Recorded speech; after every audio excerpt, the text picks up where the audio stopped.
Welcome to another Paper Movies Book Club conversation. This month, we are going to be talking about Ghostbusters 1 and 2. We got a double whammy coming. Last month, our schedules did not align, so we had a special guest come on from Lex the Robot YouTube channel. Alex, he's an awesome guy, knows a lot about Ghostbusters. It's great to have him on, talk some Ghostbusters. So, guys, Ghostbusters, the novelization, written by Richard Mueller. We're going to talk about it. You guys ready? We got Adam. You ready? I'm ready. Jeremy? I'm getting plastic. You ready?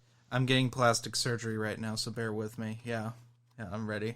Okay. I'm going to look All like right. Adam after this.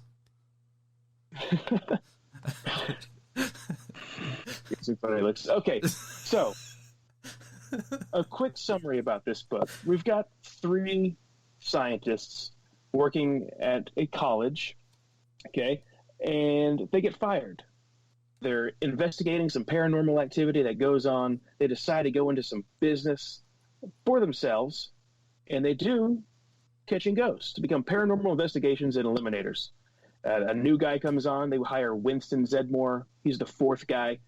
Their first client is basically the only client throughout the whole film that we follow along with, okay? And she gets possessed by this ancient god, Gozer. And now the Ghostbusters have to figure out a way to send Gozer or prevent Gozer from taking over the world. And that's basically a really quick, brief summary. Guys, what did you think about the author's writing style for Ghostbusters? I'm going to let Jeremy go ahead because he's been kind of hyping up his thoughts for a while. So, Jeremy, why don't you take the lead there, man? This was bland. Some good things. I will get into a couple positives before I get into the negative. Because this is one of these novelizations that was really hard to find for the longest time. This was like a holy grail for a lot of people. So it was a big deal when they re-released this because, like we talk about a lot of the time on paper movies, when we talk about older books from this era, they don't get reprinted. They were made to cash in on the film and promote it, and because VHS was very expensive at the time to own, and Betamax was even more expensive, this would be how you rewatched your film, would be you read it. And this was, I think, something that I personally hyped up a lot. And there were a handful of things that I liked about this book. Mainly two. The first was, there's a backstory about how Stantz got his parents' house that I was laughing hysterically about. I was like... I get the characters' names mixed up in Ghostbusters. I always go by the actors' names because basically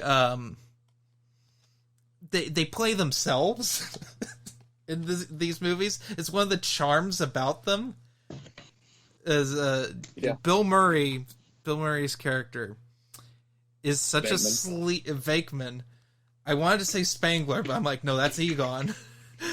And the Venkman is such a sleazeball in this story, and like takes Stantz's sister out, and like he came up, he borrowed Stantz's car and made him late to this family gathering.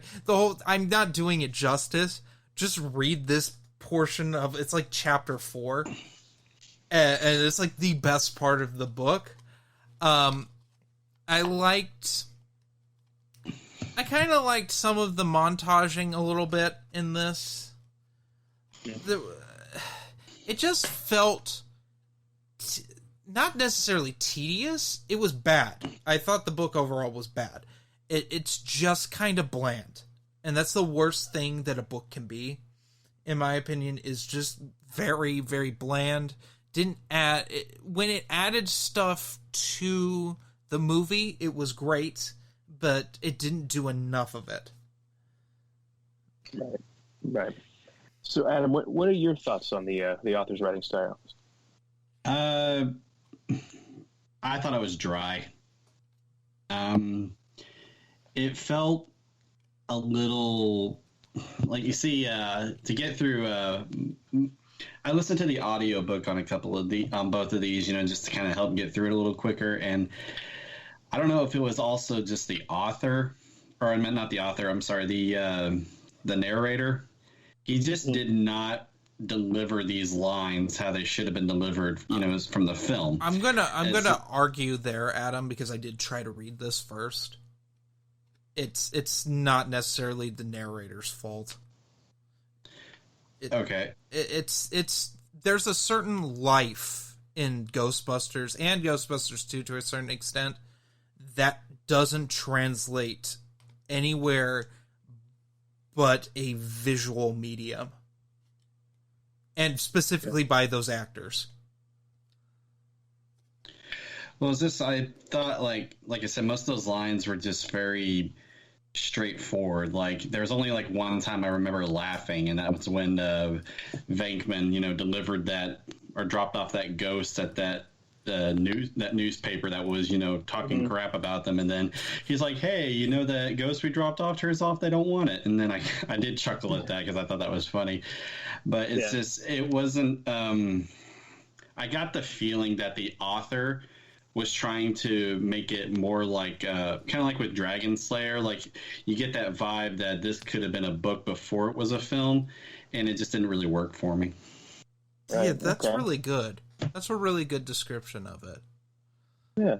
See, I thought the author did the best he could with the script that he received to, write the book from. Because how novelizations work. They receive the screenplay, then they write the book. I could picture this being more clean, because in the book, we don't really have any swear words. In the film, there's a few, but it's very clean. Like Adam said, it's dry, but not dry humor like we get from the actors in the film. The actors, known for their what's it called when they just go off the rails? Improv. When they just do their improv, which I think is what they kept most of from the original script.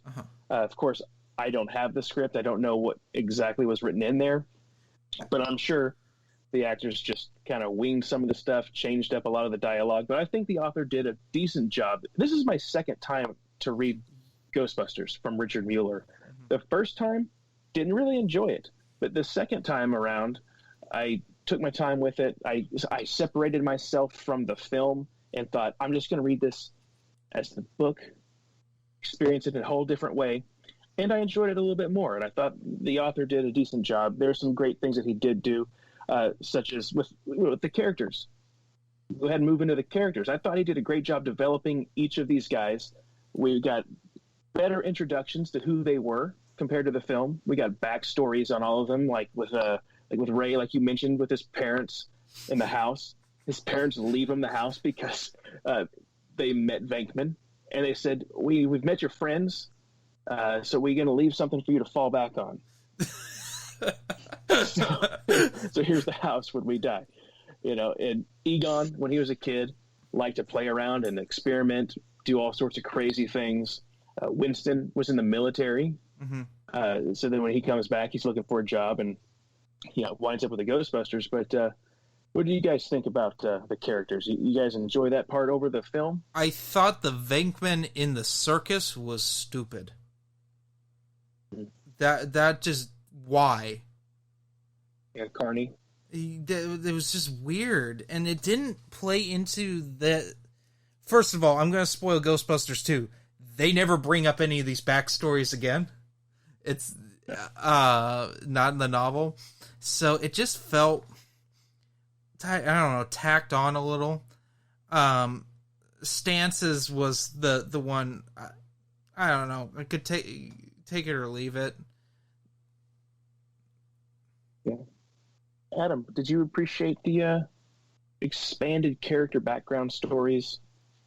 Kind of with Jeremy, kind of take it or leave it. It's just, I don't know. It was just me. I was just like, I was just kind of very like, okay, let's get to the ghost busting and everything. But, I mean, I appreciate that they were trying to expand it a little bit, but I was just like, right. It didn't really stick out to me that much, I guess. Kind of slowed down and drug some things out.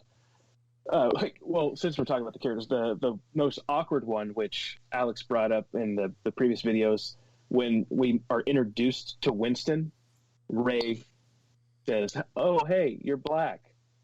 It's like, what a weird character introduction. You know? But I think, like I said in that video too, is like I think they wanted to have a joke about race, and they wound up sticking with the mayor's office when he says, "I've seen crap that'll turn you white." I think that's the one they said. Yeah, it one sounds a little bit better coming from Winston rather than somebody else pointing it out, because it doesn't really make any sense and it's kind of stupid. Yeah, yeah. But like, yeah, I don't know. I don't know about this book. It isn't the worst thing we've read. Tell me, what is your favorite takeaway from the book? What is it that you like the most from this book? Well, aside from it being short. Yeah, it was really short. It was mercifully short. I can't imagine this being bloated. It would have been awful. I would have been complaining to you every day, like when we read Gremlins. But no, it would probably be the story of Stance's parents' house. That's pretty much the only thing I liked about it. That was just, I wish that was in another book. It made me cry with laughter. Adam, what was your least favorite thing with this book? My least favorite thing? Yeah. We'll get the negatives out of the way. Like I said, it was just I was going to argue with you guys. Like, yes, the book was short, but to me the chapters felt a little long. And that was kind of, interesting, being that I listened to this on audiobook. It was just it was just basically how it was written overall. It was just, like I said, dry, and it just didn't capture the same feeling that you get from watching the film. And it's just like there was expanded stuff in the story, but I didn't really care. Right. So. There was some weird stuff in there with each chapter. I thought the chapters went by pretty quick, and each chapter started off with a random quote, which I thought was a little bit weird. Yeah, that was not necessary. No, it wasn't. But something else that I picked up on that was kind of funny is almost I felt like when there was a supernatural thing going on, those two hobos were always around. Oh, Which yeah. I thought was like a little comedic, like, oh, they're here, so the trouble's just right around the corner. I can't remember what their names were, but those characters were going to be part of the film, but they were deleted. They were in the deleted scenes on the film, but there were some other things that I thought were great. They did the little cosmic egg roll. He's comparing the activity, the supernatural activity, to an egg roll. Kind of replaced the Twinkie joke from the film. But yeah, so do you guys have any other comments with this novelization? I did like the ending. Like, I thought the author did pretty good at, like, when the Stay Puft Marshmallow Man and everything. I thought that was pretty good. And I also, always laugh whenever you hear, like, if someone asks if you're a god, you say yes. And but yeah, I thought he did a good job writing the ending. But it's just overall the book wasn't, sometimes I would say hit and miss. Definitely a miss with me, but. Okay, so what would you rate this book? Kind of the D plus, C minus area, more D plus, probably. Oh, wow. I didn't really care for it, yeah. You have anything, Jeremy, that you want to add? No. No. I said my piece. There just wasn't enough material to want to talk about with this. What about a rating? I'm going to guess you're going to give it pretty low here. 1.5 out of 5. Wow. Okay. I think I hyped this book up too much for what it was. With it being so rare, and then they reprinted it, and it was like a great sign for our channel. And, we didn't even talk about that there's another Ghostbusters book. Oh, yeah. That's there's another super novelization. bizarre. There's another one by Larry Milne. I don't know the whole backstory on all of that, but I think it might have been maybe like a foreign release. I don't know if it was printed worldwide or what the deal was with that. I have a copy. I should have read that for this, but I didn't. But I have the original copy of the Ghostbusters novelization right here. It's in very bad shape. Got this at a gas station when I went on a road trip when I was a little kid. I was thrilled when they had the new book come out with book 1 and 2 from Titan Books. That made me happy. But for me, I'm going to have to say that after the reread, I'm going to have to give it a B. I liked it a lot more. You're such a fanboy. I am. I got the shirt on. I got some toys back here. Well, I mean, it's sad because I do like Ghostbusters, but it's just after reading it, it was just like kind of like what I said earlier. It's just I was getting the impression he was trying to write a book, not a novelization, and it didn't work for me. Well, I mean, like there's some cool, interesting things, different technology. Some of the tools that they use that have different names, or like they have a big PKE meter on the roof of their station, the firehouse there. So he's like, Egon goes up there and monitors what the paranormal activity is throughout the city from up there, and sees that there's a huge spike, which I thought was really interesting. And I had something else that I was going to say, but I can't remember what it was when it came to character moment. Oh, the ecto containment unit where they store the ghosts has a window, so they could see in and see the ghosts. Oh, just yeah. like around in misery. I forgot about that. And like there's like a morality thing, but that's not really brought up enough to be worth being in the book. No. And they never talked about in 2. Yeah. So should we go ahead and move on to part 2? Yeah. And discuss Ghostbusters 2? Yes. Jeremy, you want to take it from here? All right. Have you seen Ghostbusters 2? I'm sorry if you have. Well, hey, get the novelization written by Ed Naha. That's right. I forgot who wrote it. Ed Naha, unfortunately, had the misfortune of trying to interpret Dan Aykroyd's script, where Dan Aykroyd was not told no on a lot of things. If you saw the movie, you pretty much read this book. Yeah. This is a very, very straightforward novelization. It's been a few years since the Ghostbusters were in business. They got sued, so they don't exist anymore. We got Stance and Winston are doing birthdays while Stance has his occult bookshop. Spangler has a college class. Dana Barrett has a baby for some reason. And I'm trying to remember.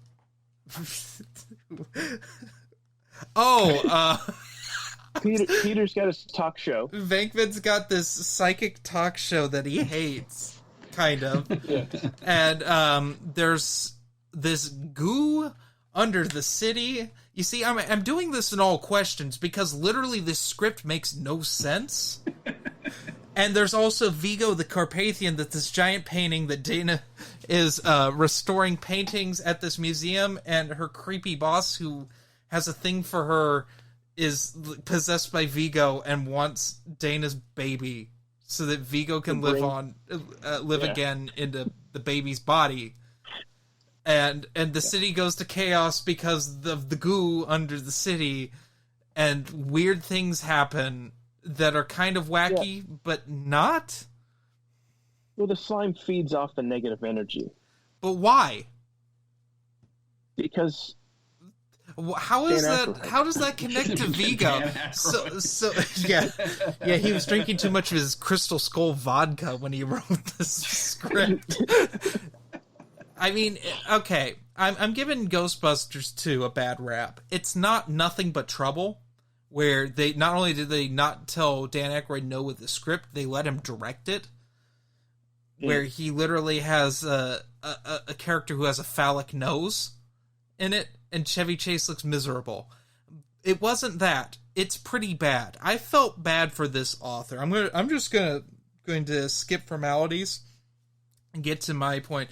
This book is terrible. It is the saddest of the books I think we've ever read on Paper Movies, because this author tried. It's very clear this author tried his or her hardest. I think it was he's a he who wrote this? Ed? I'm just going to assume. He tried really hard to make sense of this script. He probably got this, and he's like, oh, Ghostbusters was a hit. I bet the second one's going to be even better. And then he got the script, and he's like, oh my god, can I terminate this contract? And then we found out he couldn't. He had to write this book. And there's not a lot added to this. In fact, I couldn't think of any. But you have to understand, I have only ever seen Ghostbusters 2 all the way through once, because I find it painful to watch. It's partly the script makes no sense, and it's partly because Bill Murray is awful in the movie. And I know we don't talk about the movie so much on Paper Movies, and we try to stick with the book, but I gotta put that out there, because you can feel, with the first Ghostbusters, which we just reviewed, Bill Murray made all of his lines work better than a novel could or the script could. He makes it work. And in Ghostbusters 2, he doesn't try. Like, for instance, there's a scene where the Ghostbusters get sued and they go to court, which in the first movie, with the amount of energy, would have been a funny scene. I mean, also, this book sucks because they left out the greatest line of this film, which is "Suck in the guts, we're the Ghostbusters." Yes, I love that. That is my favorite. That's my favorite line of both of these films, and it's left out of the novelization. And I was like waiting for it, and I'm like, it's gonna happen. It's gotta happen, and it didn't. Well, they did add a line though to this book that I thought was really funny. That I was when I read it, I laughed out loud, and I was disappointed that it didn't show up in the film. It's when Venkman is signing off on his show, that World of the Psychics. He says, next week on World of the Psychic, Bigfoot. Is he real or just a lumberjack from a broken home? I thought the broken home part was pretty funny. I remember that, yeah. Like, that's pretty solid line that they could have kept in there. But I think in the movie, he's like, next week, hairless cats. And he just pulls up a hairless cat, which they mentioned in the novelization, but in a different area, I believe. But I actually enjoyed the book. I thought it was decent. It had some things added. There's the scene in the office where they get called in, and this guy's angry every time he answers the phone all. Oh yeah, and there's like a fire that sparks in his trash can or on his desk, and it was a little silly though. I agree with you that there are some really bad things about it. That didn't even make sense. Like, no, it they doesn't just take him out. Yeah, it led to nothing. And I just Dana Barrett stuff's tedious in this. It's like she didn't need to be in this. There are better ways of setting up this story in general than, like, I get that we need to have. Why is there a baby? That's something. She got married between films to somebody else. I thought it worked. Like, everybody wants the characters to fall in love at the end, and they live happily ever after. This one proved, it's not always happily ever after. Venkman just got lazy. She left because he wouldn't propose. But so she found up somebody else. It gave me Kingdom of the Crystal Skull vibes, which is never a good thing. Because that literally has almost the same thing in it. Because we all know George Lucas is a terrible hack. But it's literally the same, only the kid's an adult. It's like, it's this awful thing, and I'm going to go on a little rant here for the sake of padding this out, because this is about to be a 5-minute podcast, because I don't think we have a lot to say about this except for Matthew saying, it's good. It's a good book. It's a good book. Please. There's not a lot of good Ghostbusters books out there. I like the cover more than the book. The original book Ghostbusters 2? Yeah. Even the new cover is not that... It's not terrible. It's kind of comical in how bad it's photoshopped. Oh, yeah. But, which I think was a joke. I think that was a secret joke with it, and I approve. But, like, I hate when a sequel feels the need to do the same thing, because this feels the same as Ghostbusters, but not as creative, and they throw a child in. Like, Mummy Returns is the same thing. Only, unfortunately, that kid talks. At least the baby doesn't talk. That's one positive of it.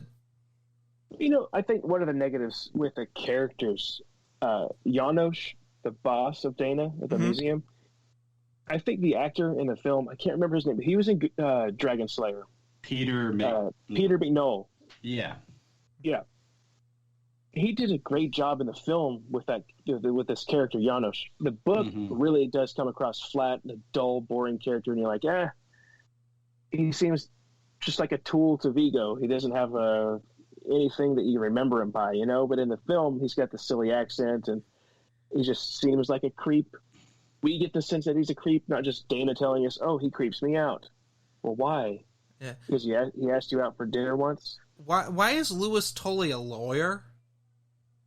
I thought he was an accountant. He's a lawyer. Oh, He's their lawyer for briefly. Like, why? That's right. Yeah, that's right. I mean, right. it's kind of humorous because he's terrible at it, and that the Ghostbusters couldn't get anyone better.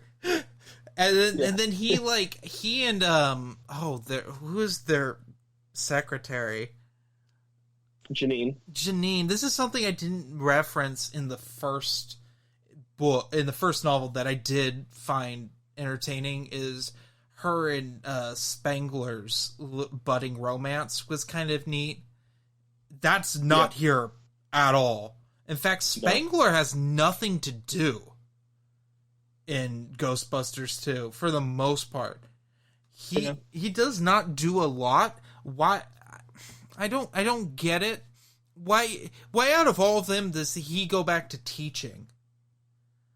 He's just a scientist, you know. He's the guy that's really into the tech, the science, the math of it all. And it was funny about, like, in a film, I can't remember, I think it was in the novelization too, but there's no humor in it like it is in the film when Dana goes to visit him and he's like testing the room temperature and how like the negative energy. Yeah, that things. Falls flat. But in the movie, he's like gives a little kid a puppy, and it's like, oh yay! And Dana's like, oh, you're doing the good things, and then she leaves, and he's like, let's see what happens when we take away the puppy. There's like humor in that, with the way he delivers it and everything. But in the book, it's like it's really not funny. It's just it's boring. That whole thing is boring. The children's party is a little cringy. I get it. It's funnier in the movie. But, like, there isn't that much that's... You know what is funny? Is that the Ghostbusters theme song is in the Ghostbusters universe. That just dawned on me that's so meta, and that may be the funniest joke in Ghostbusters 2. I was gonna say, I still kind of laughed at that part, like whenever at the beginning when they're going to the party, and that makes you think that they're gonna go fight something dangerous, and you realize it's a room full of kids. I'm just like, it was.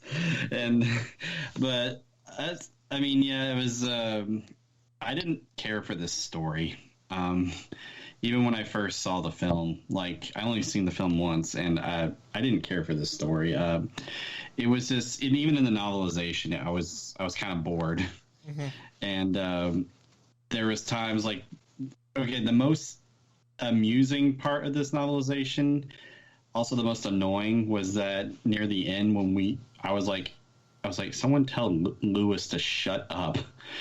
Because he was going on and just like, she's like, yeah, we can go get a steak and a baked potato for like $5. You can't beat a deal like that. It's just like, oh, we could order a pizza. Just like, I like pineapple and pepperoni. That's my all-time favorite. I'm just like, shut up, golly. I do like that there's a couple of times in the book when he's talking to everybody and they just completely ignore him.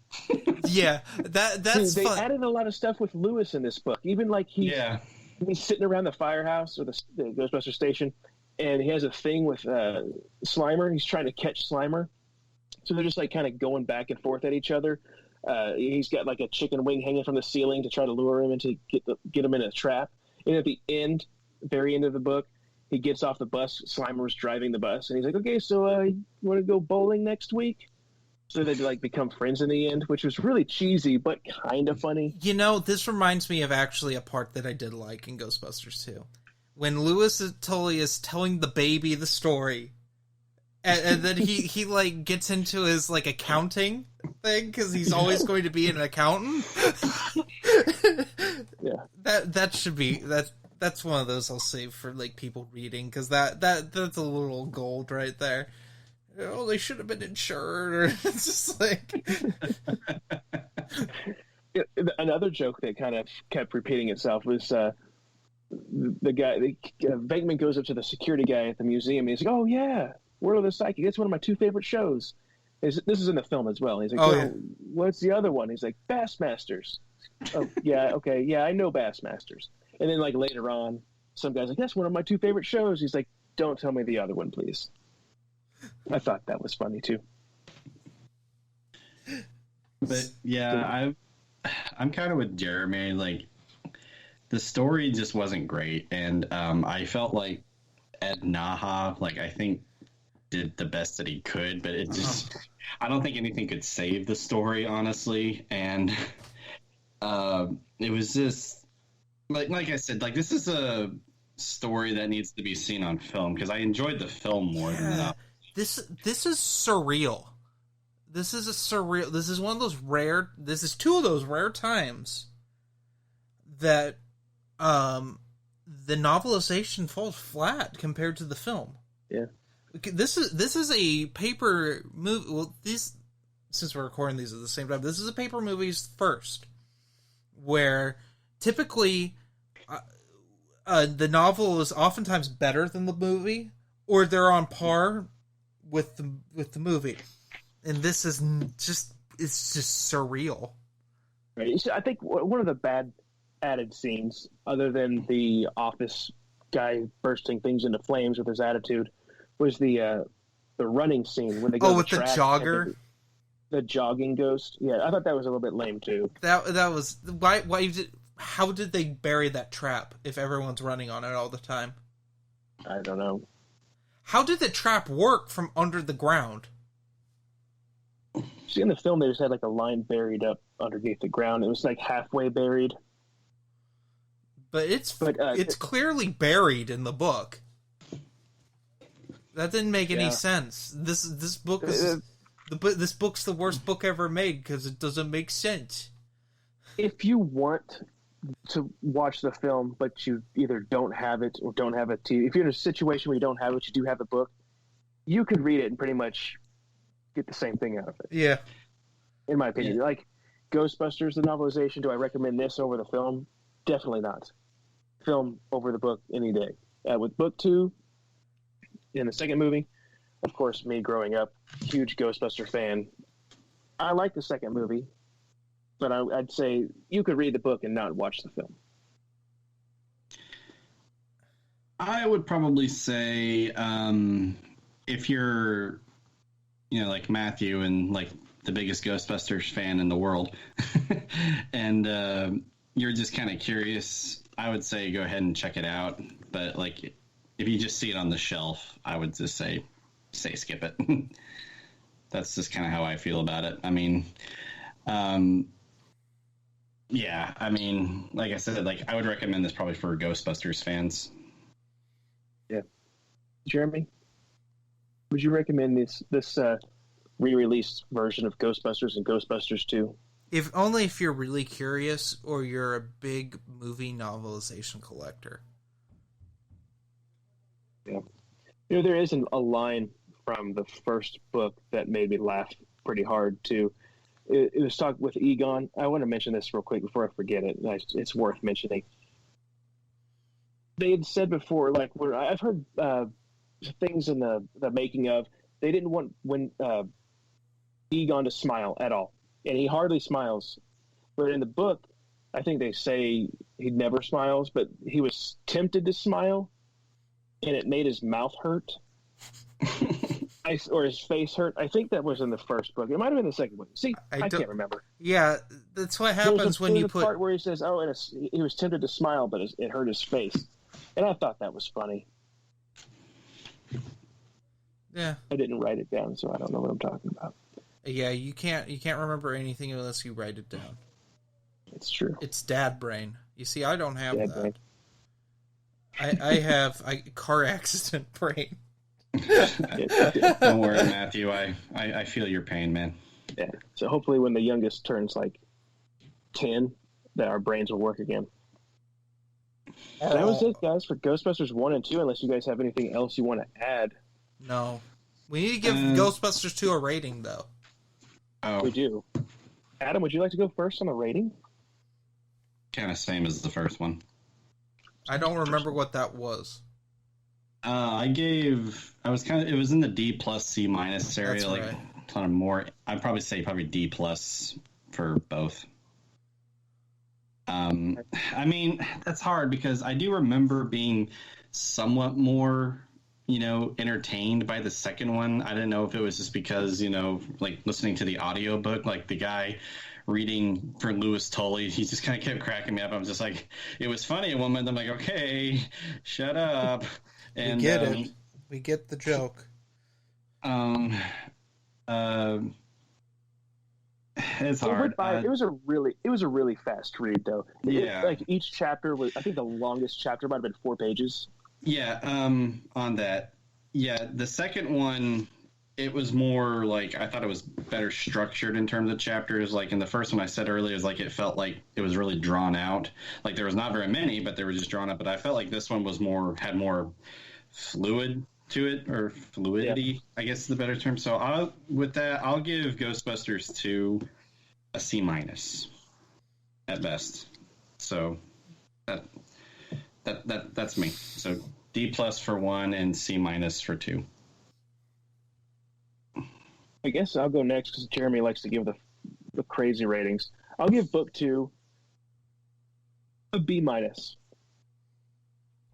I'll be the guy that gives it a B minus. Well, someone had to be, and it wasn't going to be me. This gets a 1.5 out of 5. It's not good. It doesn't deserve a crazy rating. Okay. Yeah. I'm glad we got them. I'm glad we read both of them, and we did this as a double whammy. Yeah, I think it would have been weird if we went back to this in a year and you just left a bookmark in a book for a year. Mm-hmm. Oh yeah, it's just like halfway through the book there. Yeah, that's the problem with 2-in-1s and 3-in-1s. Yeah. Well, thanks for watching the Ghostbusters 1 and 2 novelization discussion. And if you guys want to go back and watch that special episode with Alex from Lex the Robot, please do so. I'll provide links down in the description and to all of our channels here or everywhere else on YouTube. Next month, we're going to be reading, what is it, Jeremy? GoldenEye by John Gardner. Yep. We're going to have a special guest star.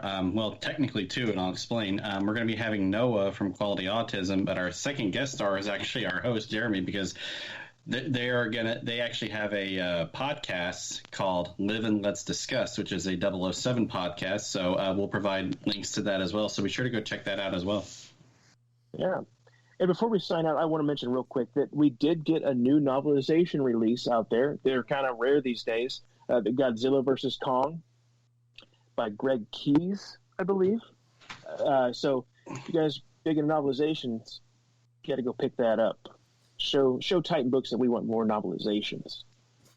Yes. So with that, I guess we'll go ahead and sign off. Jeremy, any last words? No. Adam? Yeah, thanks for joining as always. And guys, from our Paper Movies page, the Facebook page, we do appreciate you guys always showing us your book hauls. We always love seeing we always love how active you guys are getting with the Facebook page or just on social media in general. So we just want to say thank you to all you guys. And we just hit 72 subscribers recently. So guys, thank you all so very much for that. And again, thank you all so much. And that's all I got. Okay, I get the hint, Adam. I'm supposed to say something. I get it. Thank you for the guilt. All right. And that's how you do it, folks. Is this my final words?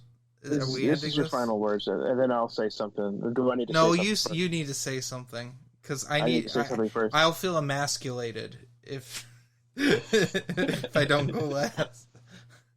Yeah, guys, be sure to check us out on Facebook, Goodreads, Twitter. There's a lot of people out there talking about novelizations on Twitter. We'll do some more shout-outs later on. I want to give one right now to Hollywood and Spine.